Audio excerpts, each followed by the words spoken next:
Organisasi pendidikan. Pengertian organisasi. Siagian menyebutkan bahwa organisasi adalah setiap bentuk persekutuan antara dua orang atau lebih yang bekerja sama serta secara formal terkait dalam rangka pencapaian suatu tujuan yang telah ditentukan dalam ikatan antara seorang atau beberapa yang disebut atasan atau seorang atau kelompok yang disebut bawahan. Sifat-sifat organisasi formal. Seluruh anggota organisasi diikat oleh suatu persyaratan formal sebagai bukti keanggotaan, misalnya dosen dan guru yang profesional menurut Undang-Undang Guru dan dosen harus disertifikasi. Kedudukan jabatan dan pangkat yang terdapat dalam organisasi dibuat secara hierarkis dan piramidal yang menunjukkan tugas, kedudukan, tanggung jawab, dan wewenang yang berbeda-beda. Seperti di sekolah ada kepala sekolah, wakil kepala sekolah, para guru, staf pegawai, pendidik, dan lain-lain. Setiap anggota yang memiliki jabatan tertentu secara otomatis memiliki wewenang dan tanggung jawab yang membawahi jabatan anggota di bawahnya. Misalnya kepala sekolah berwenang melaksanakan fungsi-fungsi supervisi pendidikan. Hak dan kewajiban yang melekat sepenuhnya pada anggota organisasi sesuai dengan wewenang dan tanggung jawabnya. Seluruh kegiatan direncanakan secara musyawarah mufakat dengan mengacu pada tujuan yang telah ditetapkan. Adanya anggaran dasar dan anggaran rumah tangga yang merupakan sistem kinerja organisasi. Organisasi informal. Sifat organisasi informal melekat pada organisasi formal.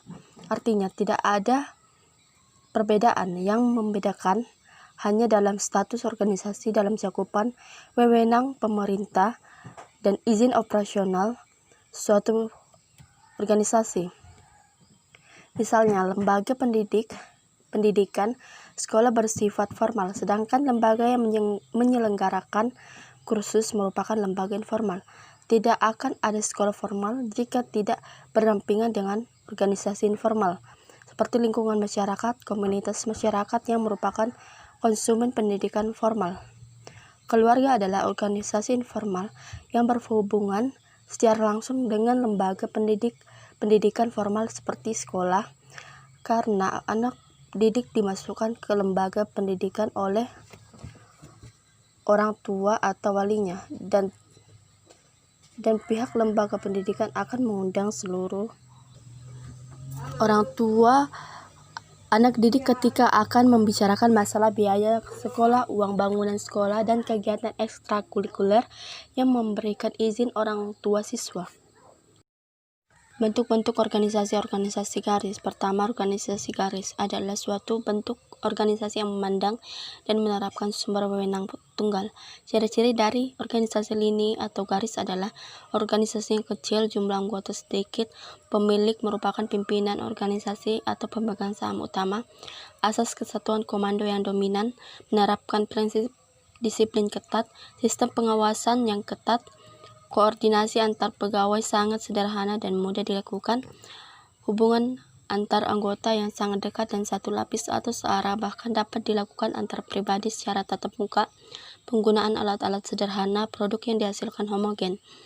Kedua, organisasi staf, organisasi yang hanya mempunyai hubungan dengan puncak pimpinan dan mempunyai fungsi memberikan bantuan baik berupa pikiran maupun bantuan lain demi kelancaran tugas pimpinan dalam mencapai tujuan secara keseluruhan. Bentuk ini tidak mempunyai garis komando ke bawah atau ke daerah-daerah. Ketiga, garis lini dan staf. Organisasi, sistem, garis dan staf diterapkan dalam organisasi yang benar dan memiliki jumlah staf yang banyak. Ciri-ciri organisasi garis dan staf adalah pimpinan dibantu oleh staf dan ada kesatuan komando serta memiliki garis komando dari tingkat yang paling atas hingga memiliki garis komando dari tingkat yang paling bawah atau dari tingkat pusat sampai ke tingkat daerah. 4.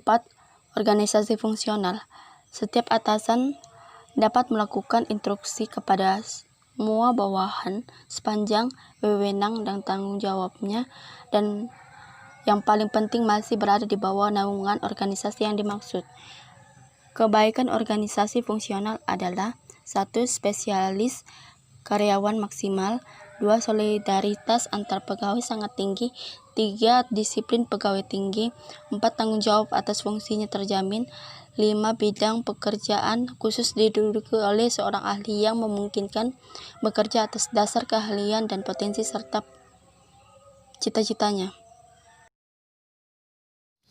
Landasan pendidikan, landasan filosofi pendidikan. Landasan filosofi bersumber dari pandangan-pandangan dalam filsafat pendidikan, menyangkut keyakinan terhadap hakikat manusia, keyakinan tentang sumber nilai hakikat pengetahuan, dan tentang kehidupan yang lebih baik dijalankan Pancasila sebagai landasan filosofi sistem pendidikan nasional. Landasan sosiologis, dasar sosiologis berkenaan dengan perkembangan kebutuhan dan karakteristik masyarakat ruang lingkup yang dipelajari oleh sosiologi pendidikan meliputi 4 bidang. 1. Hubungan sistem pendidikan dengan aspek masyarakat lain. 2. Hubungan kemanusiaan. 3. Pengaruh sekolah pada perilaku anggotanya. 4. Sekolah dalam komunikasi yang mempelajari pola interaksi antara sekolah dengan sekelompok sosial lain di dalam komunitasnya. Landasan psikologis, implikasinya pendidikan tidak mungkin memperlakukan sama kepada setiap peserta didik, sekalipun mereka memiliki kesamaan.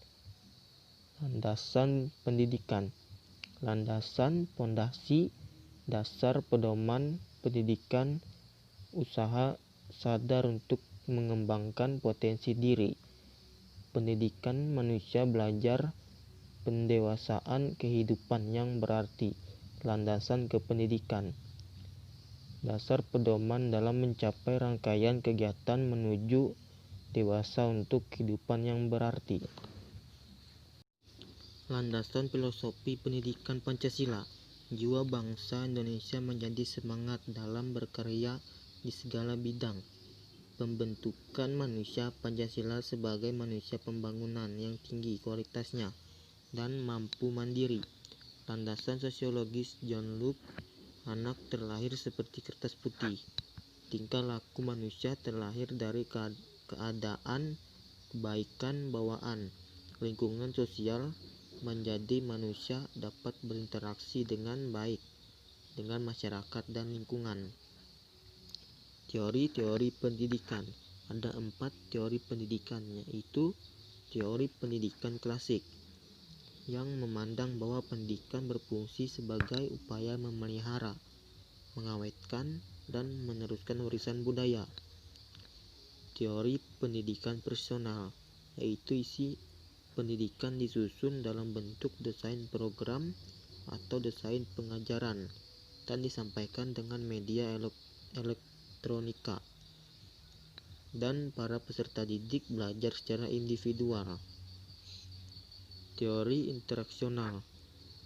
Pendidikan interaksional yaitu suatu konsep pendidikan yang bertitik tolak pemikiran manusia sebagai makhluk sosial yang senantiasa berinteraksi dan bekerja sama dengan manusia lainnya. Dalam pendidikan ini tidak hanya menekankan interaksi antara peserta didik dan pendidikan, akan tetapi juga peserta didik dengan materi pembelajaran dan lingkungan, yaitu antara pemikiran manusia dengan lingkungannya. 4 pilar pendidikan menurut UNESCO. Pendidikan menurut UNESCO meliputi 4 pilar, yaitu learning to know, 2 learning to do, 3 learning to be, 4 learning to live together. Hakikat manusia dengan dimensi-dimensinya. Dimensi individual, dimensi kesosialan, dimensi kesausilaan, dimensi keberagaman. Pusat pendidikan menurut Undang-Undang Nomor 20 Tahun 2003 yang meliputi A. Pendidikan keluarga, B. Pendidikan sekolah, C. Pendidikan masyarakat. Perkembangan. Bicara hakikat manusia dan perkembangan, kali ini saya akan membahas tentang pengertian sifat hakikat manusia. Sifat hakikat manusia diartikan sebagai ciri-ciri karakteristik yang membedakan manusia dari hewan meskipun antara manusia mempunyai kemiripan dengan hewan, terutama dari segi biologisnya, misalnya orang hutan bertulang belakang, berjalan tegak, melahirkan, menyusui, memakan segalanya, dan adanya persamaan metabolisme dengan manusia.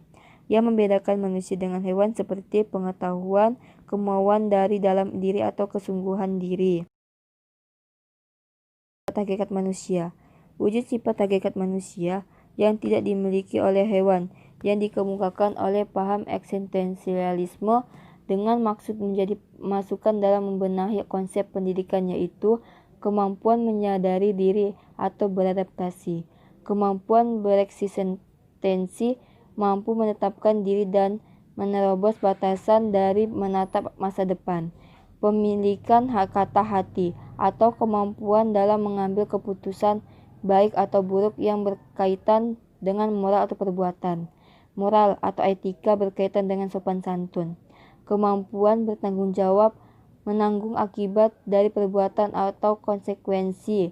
Rasa kebebasan kemerdekaan, yaitu menginternalisasi nilai aturan ke dalam dirinya. Kesediaan melaksanakan kewajiban dan menyadari hak.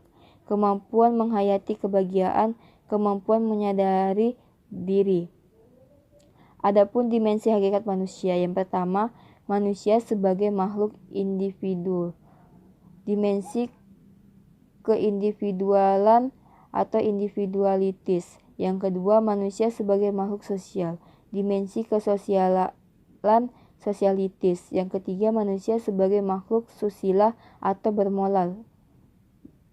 Dimensi kesusilaan. Yang keempat, manusia sebagai makhluk religius, dimensi keberagaman. Adapun pengembangan dimensi manusia. Pengembangan utuh meliputi pertama aspek jasmani, rohani, spiritual. Yang kedua, dimensi individualitas, sosialitas, kesusilaan atau moralitas, keberagamaan religius. Domain atau ranah kognitif, pengetahuan, psikomotorik, keterampilan, afektif, sikap. Pengembangan tidak utuh bila ada di antara aspek, dimensi, dan domain pengembangannya terabaikan untuk ditangani.